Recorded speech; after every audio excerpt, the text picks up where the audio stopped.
Agora eu tenho a grande alegria de apresentar a vocês, que já está aqui conosco na tela, Emílio Munaro, vice-presidente do Instituto Ayrton Senna, que vai nos brindar um detalhamento. O Emílio Munaro pode entrar a tela aí de apresentação dele. Ele se dedica há mais de 15 anos ao tema da educação socioemocional. O Instituto Ayrton Senna foi um dos grandes responsáveis, na verdade, pela inclusão desse tema na Base Nacional Comum Curricular, na nova Base Nacional Comum Curricular, né? Muitos aqui, Munaro, são da área da educação.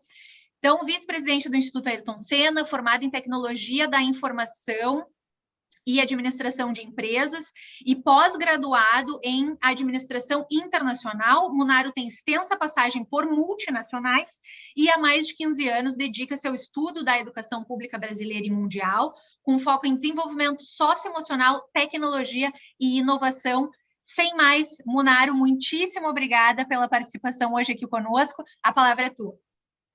Tamara, muito grato. Sou eu quem agradece a você pelo convite, a todos e a todas que estão nos ouvindo nesse momento. Meu muito bom dia. Eu vou compartilhar com vocês, então, aqui uma apresentação que eu lhes trago para que a gente possa trazer e falar aí de um tema muito importante. Enquanto eu compartilho, eu queria só deixar claro que essa introdução que a Tamara fez em relação à minha vida como executivo, ela também se conecta com uma causa de vida, porque há 20 anos atrás, infelizmente, eu perdi um irmão de 26 anos, assassinado brutalmente ao reagir a um assalto, e o mesmo rapaz que assassinou meu irmão, depois de 3 anos, foi o mesmo rapaz que sequestrou e matou meu pai. Isso fez com que a minha vida mudasse. Eu continuo fazendo o que eu sei fazer de melhor, que é ser executivo, mas em pró de uma causa, a causa do desenvolvimento humano através da educação pública brasileira. Tamara, vocês estão vendo a minha apresentação, porque eu não consigo mais vê-los, haja vista eu ter apresentado. Sim, está perfeita. Ótimo. Eu só vou fazer aqui uma observação, eu vou ter que tirá-la aqui de volta, só para ver se eu fiz o complemento de compartilhar o som, porque eu tenho um vídeo para compartilhar com vocês ao final e que eu vou fazê-lo aqui. Já estava compartilhado, sim, mas agora podemos começar. Então, eu sei que nós estamos com um pouquinho de atraso no horário, eu vou tentar cumprir dentro do possível, mas se for necessário, eu vou passar um pouquinho das 10 horas. Tudo bem para vocês? Tudo bem, sem problemas. Então, tá bom. Vamos lá. Em primeiro lugar, nós precisamos conhecer o nosso país. Nós somos um país de 209, quase 210 milhões de habitantes e um continente. Temos 5.570 municípios em 27 unidades federativas. Mas dos 209 milhões de habitantes, nós temos 60 milhões de estudantes. 60. Na verdade, quando eu digo aqui 48 milhões, é aqueles que estão na educação pública básica formal, ou seja, os alunos que estão desde o ensino infantil até o final do ensino médio. Eles são mais do que a população inteira da Espanha. Nós temos mais professores do que a população da Namíbia inteira. Portanto, ou nós pensamos política pública de forma escalável, ou nós não vamos transformar esse nosso país, haja vista 81% desses 48 milhões de estudantes dependerem da rede pública de ensino. E nós temos um problema. O problema é que nós conseguimos, sim, nos últimos 40 anos, fazer um trabalho fantástico de inclusão. Nós fizemos o que a gente chama de universalização da educação pública brasileira.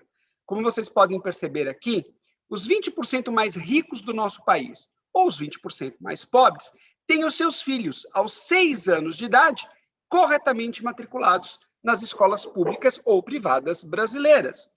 Portanto, a linha de largada para todo mundo é a mesma. Que coisa boa!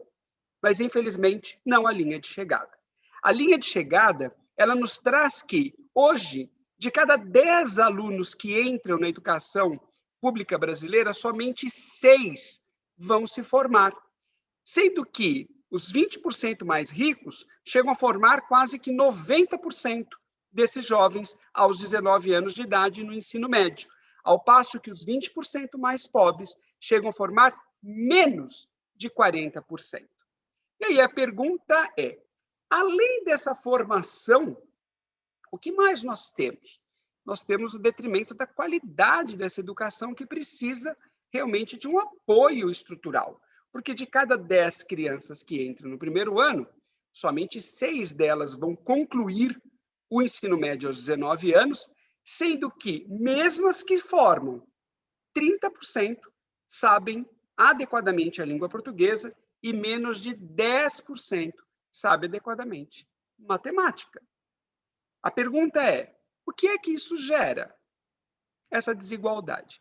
Isso não é um Photoshop. Isso aqui é uma foto real do que acontece no município do Rio de Janeiro, capital do estado do Rio de Janeiro, onde do lado direito aqui da minha tela, vocês têm o bairro da Gávea, que tem o mesmo índice de desenvolvimento humano da Noruega. Do lado esquerdo, nós temos a Rocinha, uma das maiores, se não a maior comunidade em estado vulnerável do Brasil, com mais de 1,5 milhão de pessoas vivendo aqui, e que tem o índice de desenvolvimento humano da Algéria, um país da África. E aqui nenhum preconceito contra os países africanos. Eu só estou trazendo como uma forma de compartilhar conhecimento com os senhores e com as senhoras. E aqui tem uma roleta. Um dia, mostrando isso para um executivo, ele me disse assim, aqui tem a roleta da cegonha, da barriga. Porque quem nasce do lado aqui esquerdo do meu vídeo, né, na Rocinha, vive 10 anos a menos, em média, do que a pessoa que nasceu ali na Gávea. Ou tem uma renda per capita de menos de 10% do que você tem na Gávea. Essa é a foto da desigualdade. É essa foto da desigualdade que vai gerar todos os problemas sociais que nós passamos a ter a partir de então. Dado esse contexto, quem nós somos? Nós somos o Instituto Ayrton Senna, uma organização do terceiro setor, com 26 anos de história em pró do desenvolvimento humano. Nós somos uma organização, nós somos um centro de inovação baseado em evidência científica para a formação humana, que nasceu do sonho do Ayrton, querer um país melhor, que deixa o seu legado através do Instituto e que promove oportunidade, né, para que crianças e jovens possam ter algo diferente, um futuro diferente em suas vidas. Nós começamos o nosso trabalho em 1994, e naquele momento, o Brasil tinha um desafio muito grande, que era o desafio cognitivo. Saber ler, escrever, fazer contas. Não que nós ainda não tenhamos este desafio hoje, mas ele é bem diferente do que nós tínhamos em 1994. Naquele momento, o Instituto Ayrton Senna criou programas de alfabetização plena, trazendo soluções educacionais que pudessem promover a alfabetização e correção de fluxo. Isso aconteceu nos últimos 25 anos, nos 27 estados da federação, inclusive aí, no Rio Grande do Sul, um grande parceiro do Instituto para essa alfabetização. Como nós não temos escolas, nós formamos professores, formamos educadores em 2.792 municípios, atingindo 25 milhões de estudantes. Qual é o legado que nós temos deixado para esse país? Nós podemos observar aqui que o IDEB, que é a avaliação da educação, da performance da educação brasileira, não é? Ela deveria, na medição de 2019, deveria estar em 5,7, e nós estamos em 5,9. Ainda, né, um valor inferior aos 10 que nós temos que percorrer e chegar, mas é o único segmento que cresce no nosso país. Os segmentos da educação, anos finais, de 6º ou 9º ano e ensino médio, são uma tragédia. E isso aqui é um legado que o Instituto deixa. Mas, como eu disse, isso aqui foram os desafios do século XX. Afinal, o Instituto foi fundado em 1994. Nós temos outros desafios hoje em dia. Nós temos desafios de ordem de século XXI. porque as nossas sociedades elas foram transformando. Aliás, a primeira sociedade, a sociedade 1.0, ela se forma com o surgimento dos humanos, que eram nômades porque eles tinham que caçar. A primeira transformação social acontece com a Revolução Agrária, há 15 mil anos atrás, 13 mil anos antes de Cristo, formando, então, a Sociedade 2.0. A Sociedade 3.0 vem no final do século XVIII com a Revolução Industrial. Aliás, momento em que essa educação com a qual nós convivemos hoje no Brasil e no mundo surgiu.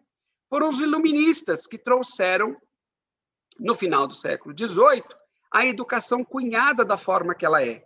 Trouxeram luz para uma educação que era renegada durante 10 séculos da Idade Média. Mas essa luz não é suficiente quando você olha somente para o aspecto cognitivo. Nós temos que, sim, desenvolver também aspectos sociais, emocionais e éticos nesses seres humanos, conhecidos como estudantes, como alunos e alunas, que serão e são os cidadãos deste país. Porque depois do advento da internet e da tecnologia, né, o computador e a internet, nós tivemos em muito menos tempo, né, em 2 séculos aí, no final do século XX, a sociedade da informação. E não parou, não, porque com a inteligência artificial e agora com o 5G, nós estamos na 5ª sociedade. É o que nós chamamos de sociedade 5.0, a sociedade da imaginação. E vejam que tudo que ficou fácil de ser ensinado é fácil de ser automatizado, digitalizado e terceirizado. Tudo que são rotinas manuais, elas perderam aí o seu valor no decorrer desse período, enquanto que competências socioemocionais começaram a surgir. Quantos de nós poderia imaginar que nós teríamos profissões, essas profissões, senhores e senhoras, um ano atrás, até um ano atrás nós não tínhamos profissões procurando por cientistas de dados, especialista em inteligência artificial. Isso são mudanças aos quais nós somos bastante pressionados. Portanto, se nós temos tanta tecnologia para criar, nós precisamos, de fato, de uma nova educação que prepare essas novas mentes para imaginar, para agir, onde as habilidades cognitivas sejam importantes tanto quanto as habilidades socioemocionais. Quem de nós tem sobrevivido hoje, diante desta crise, sem abertura ao novo? De nos repensarmos e reinventarmos os nossos processos, as nossas relações, os nossos trabalhos e profissões. Quem de nós vive hoje sem flexibilidade diante de tudo que está acontecendo? Quem de nós conquista algo sem esforço ou mesmo persistência, ou mesmo determinação? Quem de nós tem conseguido se manter resiliente emocionalmente, com equilíbrio para aquilo que nós precisamos diante de tantas situações com as quais nós estamos lidando? Não somente uma pandemia em nível mundial, mas uma crise no país do ponto de vista institucional. E aqui são as fórmulas para isso.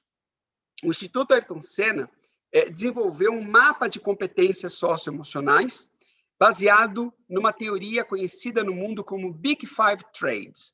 São os traços do Big Five.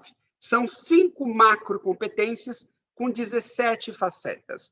Aliás, os senhores podem me perguntar, mas Emílio, como é que eu conceituo o que são capacidades, o que são habilidades, né, ou competências socioemocionais? Competências socioemocionais nada mais são do que as nossas capacidades individuais de pensar, de sentir e agir diante dos nossos comportamentos. É a capacidade que você tem de se relacionar consigo mesmo, com o outro, estabelecer objetivos, tomar decisões, abraçar novas ideias ou mesmo enfrentar uma situação nova. Como é que elas se organizam? Elas se organizam em 5 macrocompetências. O que é macrocompetência? É como se fosse uma mão, a nossa mãozinha aqui. E as competências, ou as facetas, são os dedos. Então, nós vimos aqui, na resiliência emocional, a autoconfiança, a tolerância ao estresse e a tolerância à frustração. Emílio, me explique melhor isso. Vamos lá. No momento incerto com o qual nós estamos vivendo, é natural que as pessoas desenvolvam uma insegurança. Essa insegurança, ela gera um medo, que em excesso gera o estresse. E esse estresse gera raiva, porque você não consegue se controlar para tudo que você tem que fazer.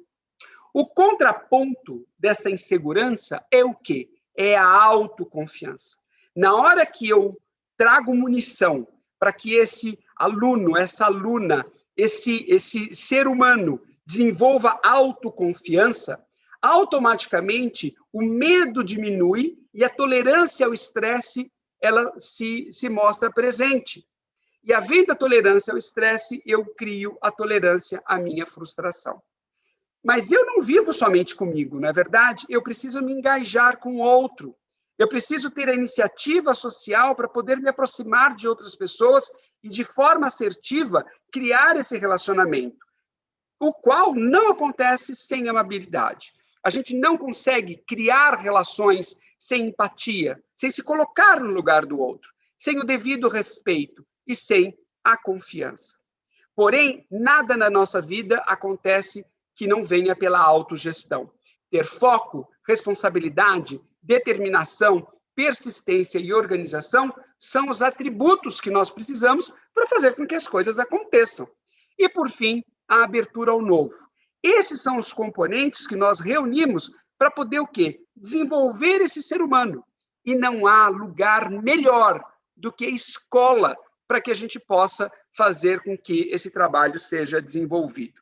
Eu queria compartilhar com os senhores a ideia, mas, Emílio, como é que vocês fazem isso chegar numa escola, né? Como eu disse, nós somos um centro de inovação baseado em evidência científica para o desenvolvimento humano em escala. Se a gente pudesse comparar o Instituto Ayrton Senna a um laboratório, nós seríamos, né, utilizando-nos da pandemia para isso, um centro de inovação que identificou uma doença, isolou o vírus, produziu uma vacina, né, validou essa vacina em escala, nos testes normais, mas que agora tem que ser inoculada. De nada vai adiantar nós desenvolvemos as melhores soluções se nós não inocularmos. Num país com 80% da educação sendo pública, nós não temos como construir escolas e nem seria a nossa missão, nós não somos Estado. Nós sim temos que fazer parcerias com secretarias estaduais e municipais de educação, formar os gestores, os professores e fazer com que esse contingente de mais de 2,5 milhões de pessoas vacinem todos os 48 milhões de estudantes que nós temos no nosso país. E de que forma? Os professores e gestores se apropriam das suas competências socioemocionais e são capazes de ensinar. Emílio, você quer dizer que eu posso ensinar competência socioemocional a alguém? Pode. Da mesma forma que nós vamos à academia para fortalecer nossos músculos, nós também podemos, de forma intencional, desenvolver capacidades socioemocionais, porque você nasce com o potencial delas em você. Mas se você não as desenvolver, você não vai tê-las desenvolvidas. É como uma criança. Vamos imaginar aqui um exercício entre nós. Uma criança nasce com todas as competências necessárias para se alfabetizar. Se ela não tem nenhuma comorbidade, ela sim nasce com o potencial para poder saber ler e escrever. Agora, se ela não passa pelo processo intencional da aprendizagem da leitura e da escrita, ela vai alfabetizar sozinha? Não. Esse é o motivo pelo qual nós temos 14% da população brasileira ainda de analfabetos. Então, se os senhores não colocam vossos filhos num processo intencional de desenvolvimento socioemocional, ele não vai acontecer sozinho. Ele precisa dessa intencionalidade.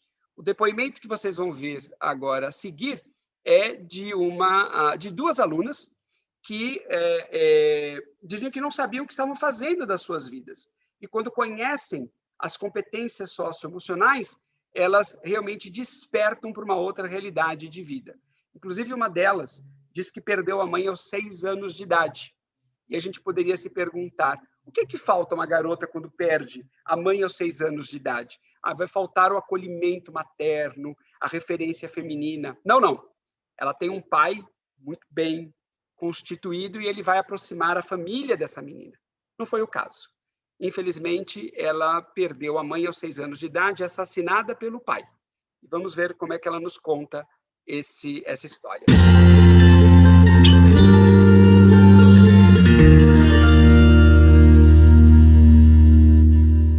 Eu não estava sabendo para onde que eu estava indo. Eu não sabia direito que faculdade eu queria fazer. Eu não sabia por que eu estava estudando. Eu não sabia o que eu estava fazendo na minha vida. Quando eu tinha 6 anos, eu perdi a minha mãe, né? Ela foi assassinada pelo meu pai quando eu tinha 6 anos. Aí depois disso, eu quis parar por ali mesmo, sabe? Depois do ensino dos professores sobre as competências, eu cheguei a um momento que eu fiquei, se eu não tentar, como que eu vou conseguir? Acho que é para me levar para minha vida toda. Porque não é só para mim, eu posso ensinar as outras pessoas também. Não é só comigo, eu posso ensinar em casa, eu posso ensinar para minha irmã, para meus tios, para minha avó, independente. Eu posso ensinar. Eu quero me aprofundar mais sobre esse assunto, fazer uma faculdade sobre esse tema e poder ensinar para outras pessoas o que eu poderia ter aprendido antes, mas que eu não tive essa oportunidade. Eu digo que ninguém muda ninguém, as pessoas são transformadas. E na hora que você vê a fala dela, que ela quer aprender sobre o tema, fazer uma faculdade, ajudar os outros a desenvolver algo que ela não teve a oportunidade antes, isso é recompensador. E vejam que essas habilidades e essas competências, elas vão ser levadas no decorrer da sua vida inteira, em 5 grupos de consequências, nas suas relações sociais, intra- e interpessoais, na sua saúde física e mental, na sua educação e empregabilidade. Mas o que a ciência nos diz sobre desenvolvimento de competências socioemocionais? Eu vi a apresentação do prefeito Marcelo, excepcional o trabalho que é feito lá em Lajeado, e o que a ciência nos diz? Porque ele nos traz a visão empírica da situação. A ciência diz que, ao desenvolver competências socioemocionais, você potencializa o desenvolvimento cognitivo de uma criança em até 3 meses e meio adicionais. Ora, senhores, se nós estamos no meio de uma pandemia, com a educação sofrendo muito, por que nós não desenvolvemos competências socioemocionais que vão acelerar, potencializar esse aprendizado? Crianças que tiveram suas habilidades socioemocionais trabalhadas na primeira infância, elas têm 28% a mais de chance de concluir o ensino médio, ou seja, de combater aquela estatística que eu trouxe para os senhores em relação à formação. De cada 10 alunos, somente 6 são concluintes. Filhos de pais que desenvolveram habilidades socioemocionais na escola, eles têm 67,5% a mais de chance de concluir o ensino médio sem interrupção. De novo, aquele dado o qual nós falamos. Filhos de pais que desenvolveram habilidades socioemocionais na escola, eles têm 40% a mais de chance de serem empregados em tempo integral, não terem aquelas profissões parciais ou mesmo esporádicas, autônomas.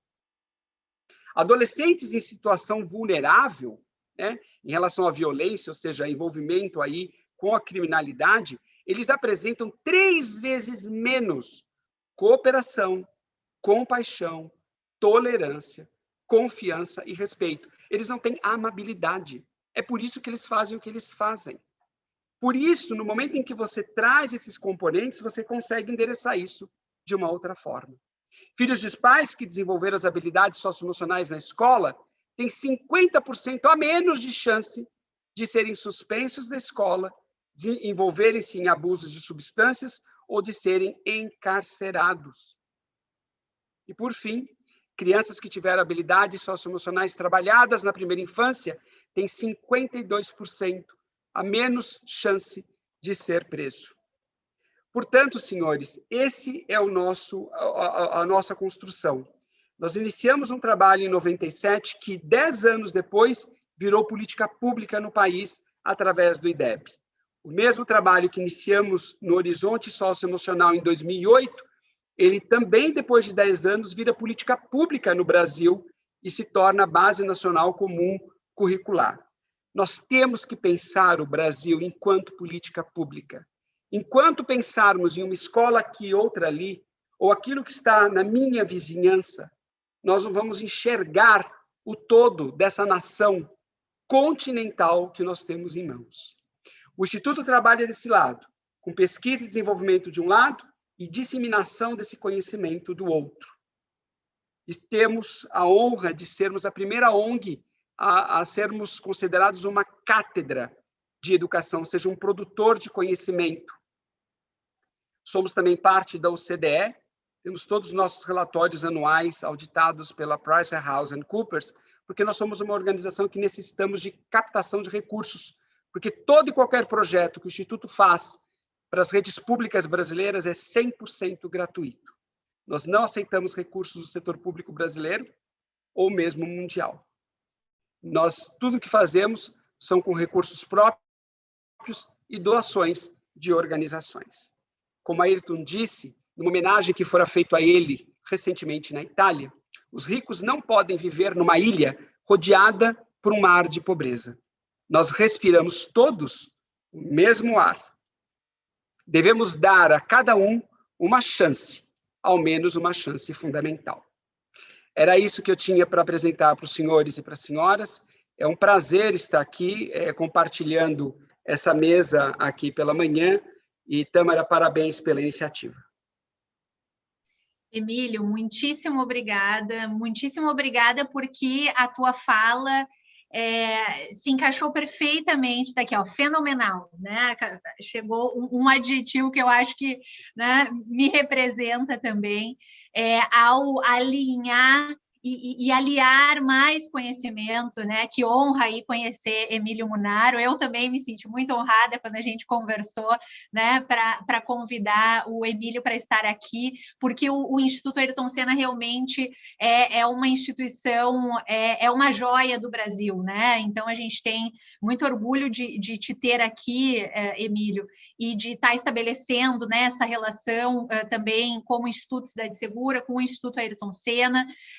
A gente acredita, como tu sabes, né, no poder transformador da educação socioemocional, e vocês estão nessa trajetória, né, como tu disseste, tornando política pública, né, primeiro, né, o desenvolvimento cognitivo, lançando, né, as bases para um outro degrau, um outro nível que vocês têm feito, ajudado o país a subir, e agora também na educação socioemocional. Essa é uma bandeira nossa, e tu trouxeste evidências que comprovam isso, né? A gente vem falando desde ontem que a gente precisa fazer essa mudança no Brasil, a gente precisa, como tu disseste, pensar em políticas públicas, e a gente precisa dar esse passo de qualificação das nossas políticas públicas, abandonando crenças e senso comum e achismos, e dando um passo para as evidências. E a gente está conversando hoje aqui com gestores, né, com tomadores de decisão nesse processo. Então, tudo que tu trouxeste, né, faz parte dessa sensibilização que a gente quer fazer para que a educação socioemocional e, portanto, a prevenção da violência chegue aos mais de 5.000 municípios. Aí vocês já estão em 2.700 municípios no país. A gente quer, né, continuar, como se diz aqui no Rio Grande do Sul, espraiando a educação socioemocional para todos esses municípios. Eu te agradeço muito. O pessoal já solicitou aqui a tua apresentação, depois a gente conversa se a gente pode disponibilizar, claro, tá? Enfim, para que todos tenham, né? E eu, mais uma vez, te agradeço. A gente passou um pouquinho, então são 10h10. Nós vamos, pessoal, eu vou dar mais um minuto para o Emílio se despedir, e aí a gente vai para o intervalo, a gente vai fazer 5 minutinhos de intervalo, e na sequência, 10h15, a gente começa, então, com o professor Dr. Rodrigo Pantoja, que já está conectado aqui, e cuja apresentação será em espanhol, e aí a gente vai abrir a tradução simultânea. Emílio, muitíssimo obrigada. A tua despedida.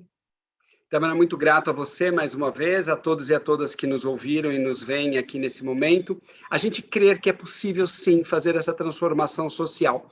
Paulo Freire, que este ano faz 100 anos, ele dizia o seguinte: a educação não muda a sociedade. A educação muda as pessoas. São as pessoas que mudam a sociedade. Essa lição nós temos que levar para a vida inteira. Os senhores que tiverem curiosidade, entrem no site do Instituto Ayrton Senna, www.institutoayrtonsenna.org.br, tem todas as informações ali de como desenvolver essas competências.